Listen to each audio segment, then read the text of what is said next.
നമസ്കാരം.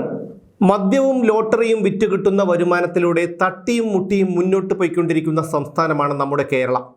രാജ്യത്തെ ചെറിയ സംസ്ഥാനങ്ങളിൽ ഒന്നാണെങ്കിലും മറ്റു പല സംസ്ഥാനങ്ങളെയും അപേക്ഷിച്ച് ജനസംഖ്യ കുറവാണെങ്കിലും മദ്യത്തിൻ്റെ ഉപയോഗത്തിൽ ദൈവത്തിൻ്റെ സ്വന്തം നാടായ നമ്മുടെ കേരളം മുന്നിലാണ്.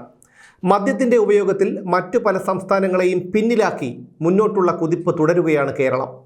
ഓണം, ക്രിസ്മസ്, പുതുവർഷം, വിഷു, പെരുന്നാളുകൾ, പിറന്നാളുകൾ, ആഘോഷങ്ങൾ ഏതുമായിക്കൊള്ളട്ടെ, മദ്യം ഒഴിവാക്കിയുള്ള ഒരു ആഘോഷത്തെക്കുറിച്ച് മലയാളികൾക്ക് ചിന്തിക്കാൻ പോലും ഇപ്പോൾ കഴിയില്ല. ഇത്തവണത്തെ പുതുവർഷാഘോഷത്തിനും കേരളത്തിൽ നടന്നത് റെക്കോർഡ് മദ്യവിൽപ്പനയാണ്. പുതുവർഷത്തിൻ്റെ തലേന്ന് ബെവറേജസ് കോർപ്പറേഷനും കൺസ്യൂമർ ഫെഡും ചേർന്ന് ചില്ലറ വിൽപ്പനശാലകളിൽ കൂടി സംസ്ഥാനത്ത് വിറ്റഴിച്ചത് 111.04 കോടി രൂപയുടെ മദ്യം. കഴിഞ്ഞ പുതുവർഷത്തലേന്നതിനേക്കാൾ 26 ലക്ഷം രൂപയുടെ അധിക വിൽപ്പന. ഡിസംബർ 22 മുതൽ 31 വരെയുള്ള 10 ദിവസങ്ങൾക്കുള്ളിൽ മലയാളി കുടിച്ചു തീർത്തത് 543.13 കോടി രൂപയുടെ മദ്യം.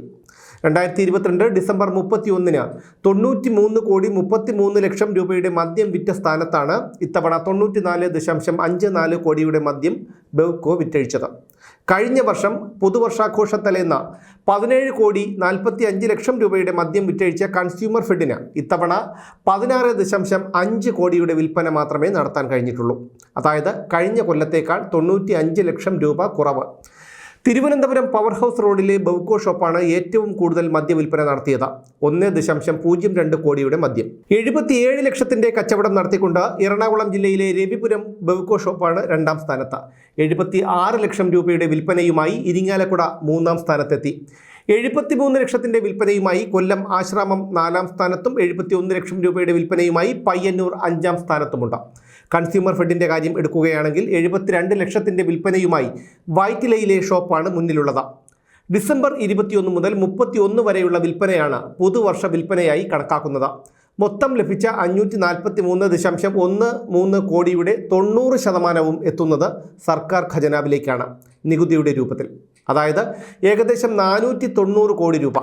നോക്കണം, 543 കോടി 13 ലക്ഷം രൂപയുടെ വിൽപ്പന നടന്നപ്പോൾ 490 കോടി രൂപയും നികുതി ഇനത്തിൽ സർക്കാരിലേക്ക്.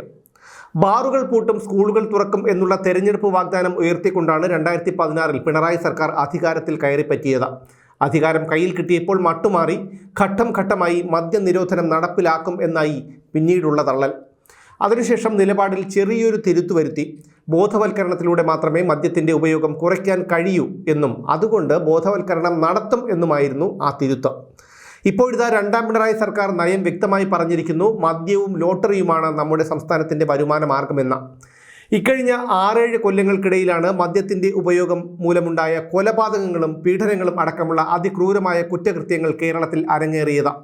മദ്യവും മയക്കുമരുന്നും ഉപയോഗിച്ച് ചിന്താശേഷി നഷ്ടപ്പെട്ട, വെളിവും വെള്ളിയാഴ്ചയുമില്ലാത്ത ഒരു സമൂഹത്തിനെയാണ് നിർഭാഗ്യവശാൽ നമ്മുടെ ഭരണകൂടത്തിന് വേണ്ടത്.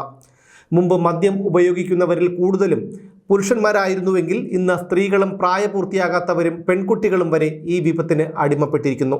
ഇതൊക്കെ നമ്മുടെ സർക്കാരിന് ഭരണ നേട്ടങ്ങൾ തന്നെയാണ് എന്ന് പറയാതെ വയ്യ.